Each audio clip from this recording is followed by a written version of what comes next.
तो हेलो साथियों, नमस्कार। स्वागत है आपका अपने चैनल सक्सेस जंक्शन एक कदम सफलता की ओर में। और हम लेकर के आ गए हैं आपके लिए एमपी पटवारी परीक्षा 2023 8 अप्रैल फर्स्ट शिफ्ट का एग्जाम एनालिसिस, जहां पर आज हम करने वाले हैं math, Hindi, English, reasoning, science, GK, management, computer के महत्वपूर्ण प्रश्नों को। बहुत सारे प्रश्न आज हमको मिल गए, यानी कि हिंदी के प्रश्न भी मिल गए हैं, साइंस के भी बहुत सारे प्रश्न मिले हैं, जीके इवन मैथ के प्रश्न भी मिल चुके हैं। सबसे पहले आपको ये बता दें कि बहुत बड़ी बात, लगभग 39 प्रश्न आज मैथ के आए हैं। तो वीडियो को शुरू से लेकर के अंत तक देखिएगा। लास्ट में हम आपको बताएंगे कि किस सब्जेक्ट से कितने प्रश्न आए हैं और आज की शिफ्ट का कट ऑफ कितना जाने वाला है। ठीक है, काफी टफ पेपर अब आ रहा है। चलिए वीडियो को लाइक कर दीजिए, चैनल को सब्सक्राइब कर दीजिए। इसके अलावा आपका अगर अगली शिफ्ट में आपका एग्जाम है तो अपने प्रश्नों को इस नंबर पर आप जरूर से जरूर व्हाट्सएप कर दीजिएगा। इसके अलावा अगर आप कोई प्रश्न पूछना चाहते हैं, आपका एडमिट कार्ड कब आ रहा है, पटवारी का रिजल्ट कब आ रहा है, तो ये सब जानकारी आप हमारे इंस्टाग्राम आईडी मिस्टर अतुल 800 से ले सकते हैं। ये हमारी इंस्टाग्राम आईडी है, यहाँ पर फॉलो कर लीजिए और हमसे प्रश्न आप पूछ सकते हैं। ठीक है, चलिए अब शुरुआत करते हैं आज के प्रश्नों की। तो सबसे पहला आज का प्रश्न था हिस्ट्री से, चंद्रगुप्त प्रथम का उत्तराधिकारी कौन था। प्रश्न का सही आंसर है समुद्रगुप्त जो है वो चंद्रगुप्त प्रथम का उत्तराधिकारी था। चलिए गुप्त वंश के सभी राजाओं के बारे में जान लेते हैं। तो गुप्त वंश के सम्राटों का क्रम अगर बात करें तो श्रीगुप्त ने इसकी स्थापना की थी। हालांकि इसका वास्तविक संस्थापक समुद्रगुप्त को माना जाता है। श्रीगुप्त के बाद में घटोत्कच, घटोत्कच के बाद में चंद्रगुप्त प्रथम, उसके बाद समुद्रगुप्त, उसके बाद रामगुप्त, फिर चंद्रगुप्त द्वितीय, फिर कुमारगुप्त और उसके बाद में स्कंदगुप्त। ठीक है, सबसे महत्वपूर्ण अगर प्रतापी राजा की बात करें तो समुद्रगुप्त सबसे प्रतापी राजा था और इसी को भारत का नेपोलियन भी कहा जाता है। एक प्रश्न कई बार पूछा गया है, चंद्रगुप्त प्रथम के दरबारी कवि कौन थे। तो कालिदास जो है वो चंद्रगुप्त प्रथम के दरबारी कवि थे। ठीक है, चलिए अब बात करते हैं, हमेशा कंफ्यूजन बना रहता है चंद्रगुप्त मौर्य और चंद्रगुप्त प्रथम में। तो चंद्रगुप्त प्रथम के बारे में सारी जानकारी हमने दे दी, वो गुप्त वंश की बात थी। अब हम मौर्य वंश की बात कर लेते हैं, क्योंकि यहाँ से भी लगातार प्रश्न बन रहे हैं आपके एग्जाम में। तो चलिए बात करते हैं चंद्रगुप्त का उत्तराधिकारी। चंद्रगुप्त मौर्य का उत्तराधिकारी कौन था। तो उसका पुत्र बिंदुसार हुआ। बिंदुसार ने लगभग 25 से 26 वर्षों तक शासन किया और जो बिंदुसार के पुत्रों में काफी विवाद हुआ और लास्ट में अशोक महान को जीत दर्ज हुई और अशोक महान को बिंदुसार का उत्तराधिकारी माना जाता है। ठीक है, चलिए ये प्रश्न आगे बन सकता है, इसलिए हमने आपको करा दिया। अब बात कर लेते हैं मौर्य साम्राज्य के प्रमुख राजवंशों की, मतलब कौन किस किस राजा ने कब कब शासन किया। तो देख लीजिए, सबसे पहले चंद्रगुप्त मौर्य 322 से 298, उसके बाद में बिंदुसार 298 से 273, उसके बाद में अशोक महान ने किया 272 से 236 ईसा पूर्व तक। देखिए हमारा काम सिर्फ इतना नहीं कि आपको प्रश्न बता दें और उत्तर बता दें और निकल जाए, नहीं। हमारा काम है आपको प्रश्न बताएंगे, उत्तर बताएंगे, डिटेल में जानकारी देंगे, फिर उससे रिलेटेड और कौन सा प्रश्न आ सकता है उसके बारे में पूरी जानकारी देने का हम प्रयास करते हैं। ठीक है, चलिए शुरुआत करते हैं। अगला प्रश्न देखिए, हरिहर तथा बुक्का ने विजयनगर की स्थापना कब की थी। सही आंसर है 1336 ईस्वी में हरिहर तथा बुक्का ने विजयनगर साम्राज्य की स्थापना की थी। पूरी जानकारी आपको देते देख लीजिए। इस वंश की स्थापना यानी विजयनगर साम्राज्य की स्थापना हरिहर एवं बुक्का ने 1336 ईस्वी में की थी। हरिहर और बुक्का के पिता का नाम संगम था, इसीलिए इस वंश का नाम जो है संगम वंश कहा जाता है। ठीक है, अगर बात करें प्रथम शासक की, तो प्रथम शासक हरिहर हुआ, जिसने 1336 से 1356 तक शासन किया। इसके बाद में 1336 ईस्वी में विजयनगर साम्राज्य की स्थापना की और हम्पी को अपनी राजधानी बनाया था। किसने? हरिहर बुक्का ने। ये सारी जानकारी हो गई इस प्रश्न के बारे में। इसी को जो है संगम वंश भी कहा जाता है। ठीक है, चलिए आगे बात करते हैं। 2022 के विश्व खेल कहाँ पर आयोजित किए गए। 2022 का वर्ल्ड गेम्स कहाँ पर आयोजित किए गए। आज बहुत सारे प्रश्न आपके स्पोर्ट्स के भी पूछे गए हैं, लगभग 3 से 4 प्रश्न आज स्पोर्ट्स के आए हैं और स्पोर्ट्स की वीडियो अभी तक हमने नहीं बनाई है, माफ़ी चाहेंगे। हो सकता है कि कल सुबह हम करंट अफेयर की वीडियो लेकर के आएंगे, जो उसमें आपके सारे स्पोर्ट्स जो हैं 2022 से 23 के जितने भी स्पोर्ट्स हैं उन सबको हम कवर कर लेंगे। कमेंट बॉक्स में कमेंट करके बता दीजिए क्या आपको वो करंट अफेयर वाली वीडियो चाहिए। कल हमने करंट अफेयर की वीडियो अपलोड की थी, आज सुबह हमने अपलोड कर दी है। बहुत सारे प्रश्न उसमें से फंसे हैं। अब हम स्पोर्ट्स वाली वीडियो और प्रमुख निधन जो हैं उनकी वीडियो कल सुबह अपलोड कर देंगे, अगर आप कमेंट बॉक्स में यस कर देंगे तो। ठीक है, चलिए आगे देखते हैं। तो सही आंसर है बर्मिंघम में आयोजित किए गए हैं वर्ल्ड गेम्स। कुछ जानकारी देख लीजिए। तो 2022 विश्व खेल बर्मिंघम अल्बामा, संयुक्त राज्य अमेरिका में 7 से 17 जुलाई 2022 तक आयोजित किए गए थे। ठीक है, यह एक अंतर्राष्ट्रीय बहु खेल आयोजन थे। वे ये जो है ना, क्रम में बात करें तो 11वें विश्व खेल थे। ठीक है, ये भी पूछा जा सकता है कि कौन से क्रम का वर्ल्ड गेम्स था। तो 11वां विश्व खेल था। ये बाकी जानकारी इसको आप पॉज करके पढ़ सकते हैं, क्योंकि समय अपने पास में बड़ा काम है। ठीक है, आगे बढ़ते हैं। बात करते हैं फीफा वर्ल्ड कप विजेता कौन सी टीम रही है। फीफा वर्ल्ड कप से प्रश्न है। अर्जेंटीना इस बार की विजेता रही है। इसके बारे में पहले भी हम आपको बता चुके हैं। हमने देखिए 15 मार्च से लेकर के अब तक जितने प्रश्न पूछे गए हैं उनकी एक अलग वीडियो कंपाइल कर दी जीके और साइंस की। वो वीडियो आपको जरूर से जरूर देख लेना है। ठीक है, वहां से बहुत सारे प्रश्न रिपीट हो रहे हैं।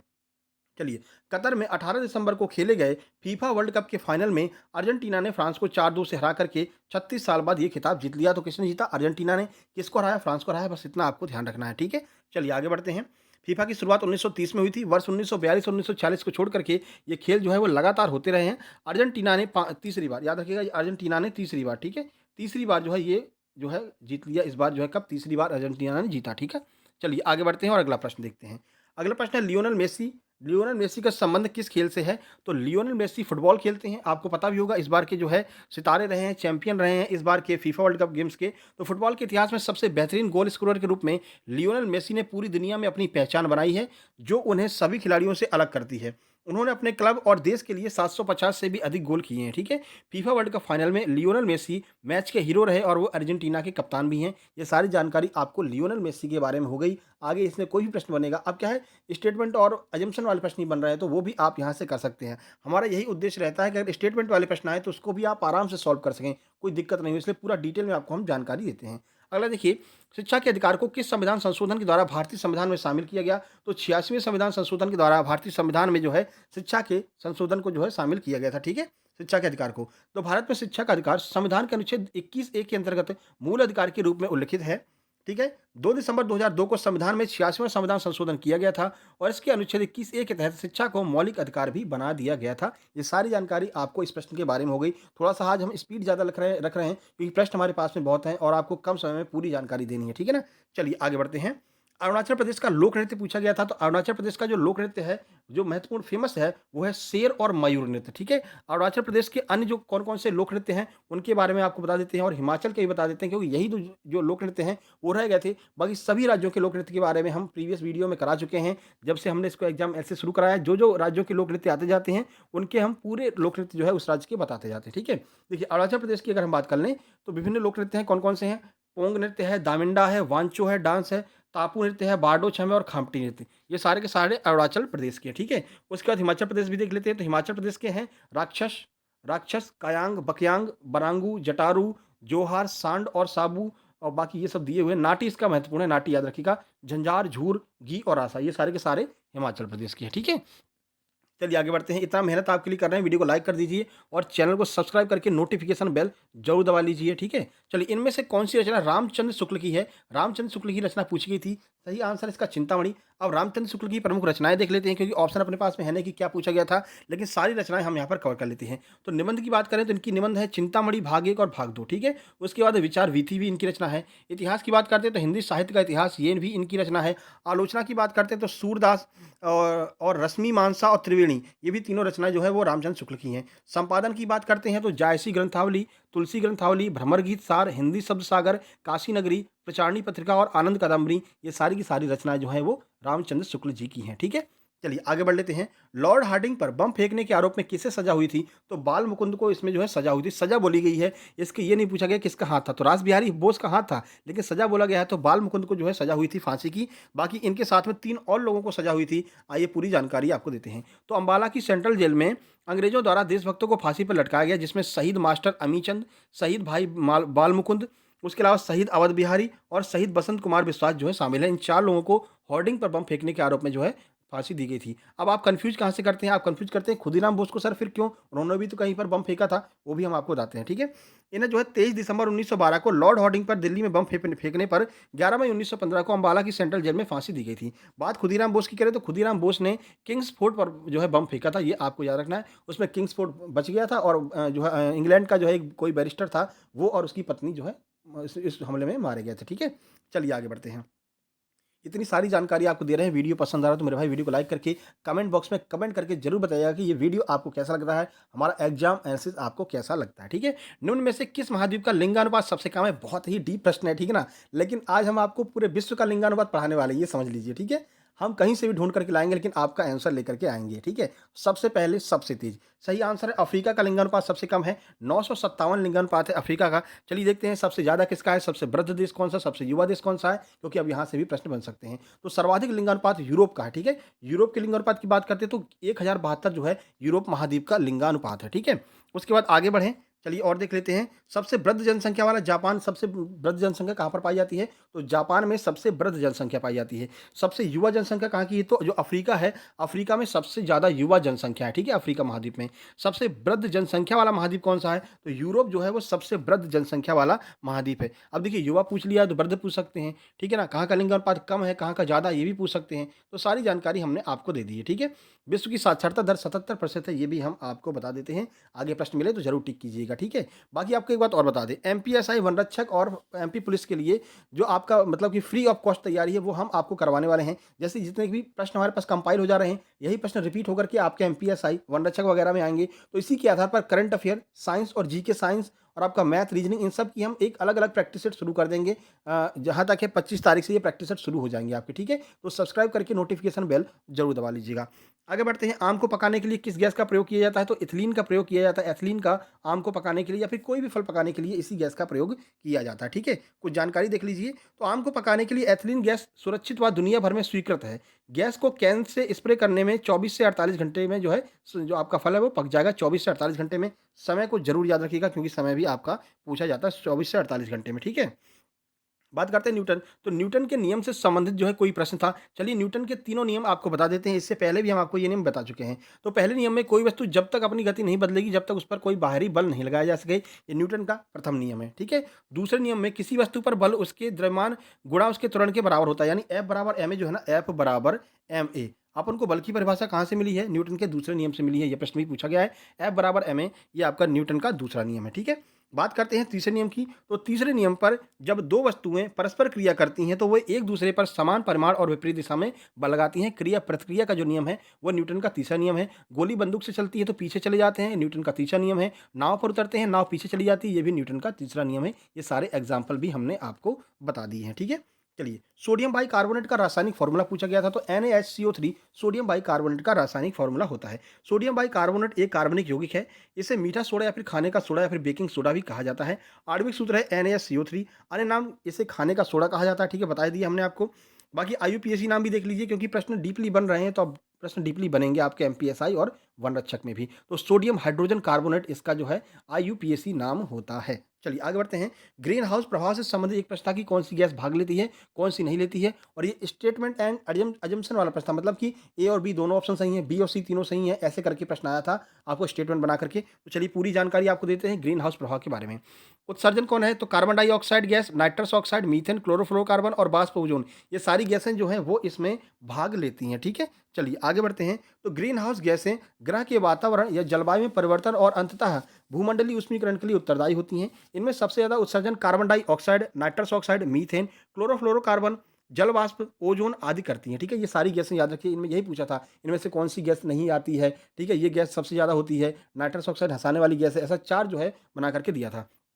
कार्बन डाइऑक्साइड का उत्सर्जन पिछले 10 से 15 सालों में लगभग जो है 40 गुना तक जो है कार्बन डाइऑक्साइड का उत्सर्जन बढ़ा है, ठीक है। इनमें से कौन सा विद्युत का सुचालक है? तो ऐसा ऑप्शन दिया हुआ था। ये विद्युत का सुचालक कुचालक तो आप ये तो सब जानते ही हैं। जो भी धातुएं होंगी वो विद्युत का सुचालक होंगी, लकड़ी वकड़ी जो है वो कुचालक होगी, अधातुएं विद्युत का कुचालक होती हैं। यही प्रश्न आपका जो है पूछा गया था, जो आपके उससे क्या कहते हैं पर्यावरण से, ठीक है। एक बात और आपको बता दें, हाँ, कल ही हमने मौद्रिक नीति वाली वीडियो डाली थी, कल की परसों डाली है मौद्रिक नीति वाली। आज वहाँ से 3 प्रश्न बने हैं, ठीक है ना, कि महंगाई कैसे बढ़ती है, मुद्रास्फीति कैसे बढ़ती है, और ये वीडियो हमने परसों ही बनाई थी। उन लोगों को बहुत ज़्यादा फायदा मिला होगा जो लोग वो वीडियो देख करके गए होंगे। CRR, SLR, बैंक रेट वाली, ठीक है ना, वहाँ से प्रश्न बने हैं आपके सीधे जो है मैनेजमेंट में प्रश्न बने हैं, ठीक है। चलिए अगला प्रश्न है, फास्फोरस में कितने परमाणु होते हैं? तो 15 जो परमाणु हैं वो फास्फोरस में होते हैं, ठीक है। फास्फोरस एक रासायनिक तत्व है जिसका संकेत है P तथा परमाणु संख्या 15 होती है, ठीक है। बाकी आपको बता दें ये है टेस्ट सीरीज चौहान एकेडमी की। यहाँ पर आप जाकर के टेस्ट सीरीज ज्वाइन कर लीजिए। यहाँ पर वे ऐसे ही प्रश्न डाल रहे हैं जैसे प्रश्न आपके एग्जाम में आ रहे हैं, यानी कि अगर जैसे अलग अलग प्रश्न आ रहे हैं ना, कभी हिंदी कभी इंग्लिश, फिर मैथ आ जाता, फिर रीजनिंग आ जाता, तो इसी आधार पर इन्होंने जो है टेस्ट सीरीज तैयार की है और ऐसे ही प्रश्न आपको ये दे रहे हैं। तो आप वहाँ पर जाकर के टेस्ट सीरीज ज्वाइन कर लेंगे। 150 रुपये इसकी प्राइस है MP पटवारी टेस्ट सीरीज की। लेकिन अगर आप हमारा कूपन कोड अतुल 10 लगाते हैं तो सीधे 75 रुपये पर आ जाएगी। 75 रुपये में खरीद करके आप बेहतरीन अपनी तैयारी, बेहतरीन प्रैक्टिस और टाइम मैनेजमेंट कर सकते हैं। PQRS वाले भी अच्छे प्रश्न वहाँ पर देखने को मिल जाएंगे प्रैक्टिस के लिए, ठीक है। तो जरूर ज्वाइन कर लीजिएगा। कोई भी कोर्स भी खरीदना है, MPDJ का, MP पुलिस का, किसी भी कोर्स को आप परचेज कर सकते हैं। यही कूपन कोड लगाएंगे तो सीधे आधी फीस हो जाएगी 50%, ठीक है। 50% फीस लेस हो जाएगी। हिंदी की बात कर लेते हैं भैया। तो हिंदी का प्रश्न आया था, गुड़ खाए और गुलगुले से परहेज करे, इस मुहावरे का क्या अर्थ होता है? ये मुहावरा आया था। भविष्यकाल के कितने भेद होते हैं? ये प्रश्न आया था। सर्वनाम से प्रश्न आया था। शिक्षा का संधि विच्छेद पूछा गया था। पैराजंबल हिंदी में भी आ रहे हैं, पहला और दिया है और लास्ट वाला दिया है।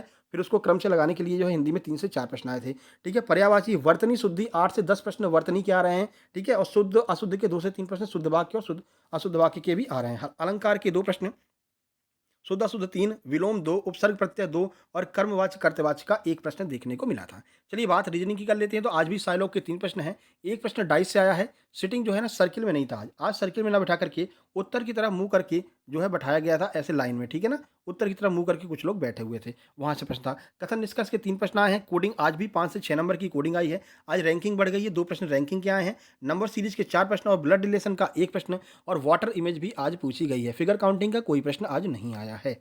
मैथ की बात कर लेते हैं, तो आज पैर वाले प्रश्न आने लगे हैं, ये भी करके जाइए। अब आपके अगले कुछ दिनों में अगर आपका एग्जाम है तो ये पैर वाले प्रश्न पूछे जाएंगे कि 2 पैर हैं और 4 पैर हैं। फिर तोतों की संख्या पूछी गई थी कि कुल कितने जो है तोते वहाँ पर हैं, ठीक है ना? तो ये प्रश्न अब आपके आने लगे हैं। एसआईसीआई का डिफरेंस वाला प्रश्न पिछले 3 दिनों से आ रहा है। आज 2 साल वाला डिफरेंस दिया था और पी यानी कि जो आपका प्रिंसिपल होता है वो आज पूछा गया था। प्रॉफिट लॉस से 4 प्रश्न हैं, ठीक है? प्रॉफिट लॉस और ये एसआईसीआई ये ऐसे टॉपिक हैं जो बहुत ज़्यादा पूछे जा रहे हैं, ठीक है? फिर उसके बाद में आज एज से प्रश्न था कि माँ की आयु पुत्र की आयु की 4 गुनी है, वर्तमान में पुत्र की आयु कितनी होगी? ऐसे वाले जो प्रश्न आते हैं, ये भी आपके 2 प्रश्न देखने को आज मिले थे। बट्टा जो है 1 प्रश्न आपका डिस्काउंट का पूछा गया था, ठीक है ना? बात करते हैं समचतुर्भुज और वर्ग से भी आज प्रश्न पूछा गया है। डीआई बार ग्राफ से 3 प्रश्न हैं। सीरीज के 4 प्रश्न आज पूछे गए थे, याद रखिएगा। परसेंटेज के 4 से 5 प्रश्न, नंबर सीरीज के 3 प्रश्न पाई चार्ट से, कुल मिलाकर के 39 प्रश्न आज मैथ में पूछे गए थे। 1 प्रश्न नावधारा का था और 1 पार्टनरशिप से भी प्रश्न पूछा गया है। चलिए कंप्यूटर की बात कर लेते हैं। कंप्यूटर का प्रश्न था, इनमें से कौन सा कंप्यूटर प्रथम पीढ़ी का कंप्यूटर है? तो एनियाक इसका बिल्कुल सही आंसर था। हार्ड डिस्क से आज प्रश्न पूछा गया है। पेस्ट की शॉर्टकट की क्या होती है, ये पूछी गई है। फ्लैश मेमोरी के प्रश्न पूछे हैं। एमएस एक्सेल में कितनी रो कॉलम होते हैं, यहाँ से प्रश्न बने हैं। एमएस वर्ड से 2-3 प्रश्न, आईपी एड्रेस से 1 प्रश्न, एचटीएमएल आउटपुट इनपुट से भी प्रश्न देखने को मिला है और काफ़ी डीपली प्रश्न मिल रहे हैं। कोडिंग का भी आज 1 प्रश्न देखने को मिला है।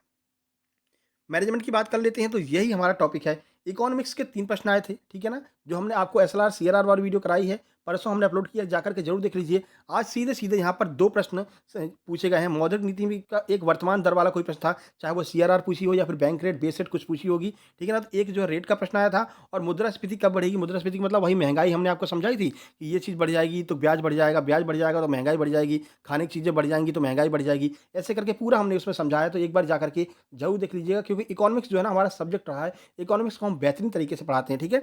एक बार ज़रूर देख लीजिएगा, 2 वीडियो हमने इकोनॉमिक्स की अपलोड की हैं। बजट से भी आज प्रश्न पूछा गया था।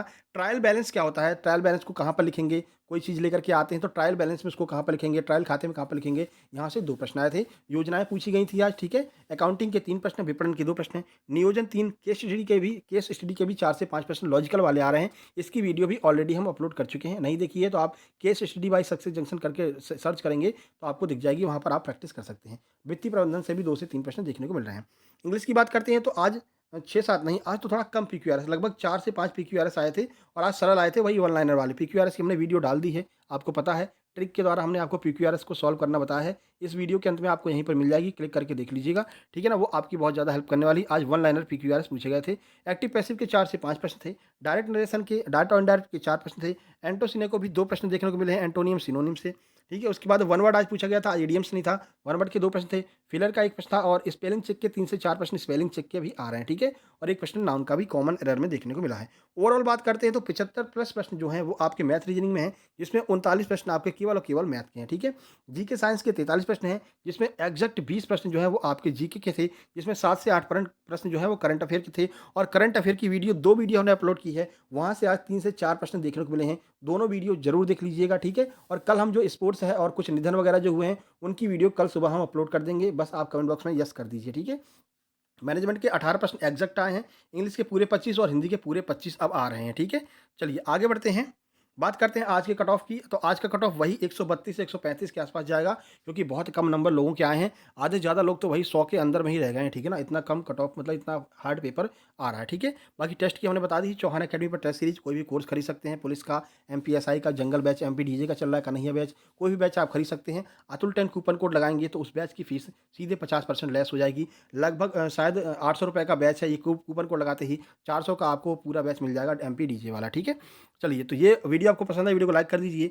शेयर कर दीजिए दोस्तों के पास में, चैनल को सब्सक्राइब कर लीजिए। जल्दी ही मिलते हैं शाम वाली वीडियो में, शाम वाले एग्ज़ाम एनालिसिस में। और इसका टेलीग्राम उसका मतलब पीडीएफ आपको हमारे टेलीग्राम चैनल सक्सेस जंक्शन पर मिल जाएगा। सक्सेस जंक्शन के नाम से हमारा टेलीग्राम चैनल है, उसको आप जॉइन कर लीजिए। वहाँ पर आपको इसका पीडीएफ परसों या कल या परसों इसका पीडीएफ मिल जाएगा, ठीक है? बाकी जल्द ही मिलते हैं एक नई वीडियो में, तब तक के लिए नमस्कार, धन्यवाद। अपने प्रश्नों को इस नंबर पर ज़रूर भेज दीजिएगा अपने नाम के साथ में, ठीक है ना? जिससे और दूसरों को भी जो है मदद मिल सके। मदद करेंगे तभी मदद आपकी होगी, ठीक है? तो ऐसे ही तो आपको प्रश्न मिल रहे हैं, कोई ना कोई भेजता है तो आपके पास प्रश्न पहुँचते हैं। तो आप भी प्रश्नों को 1 घंटे के अंदर ज़रूर भेजिएगा। ये हमारा इंस्टाग्राम आईडी है, यहाँ पर आप जॉइन करके हमको फॉलो कर सकते हैं। यहाँ से कोई भी प्रश्न अपना डाउट आप पूछ सकते हैं, ठीक है?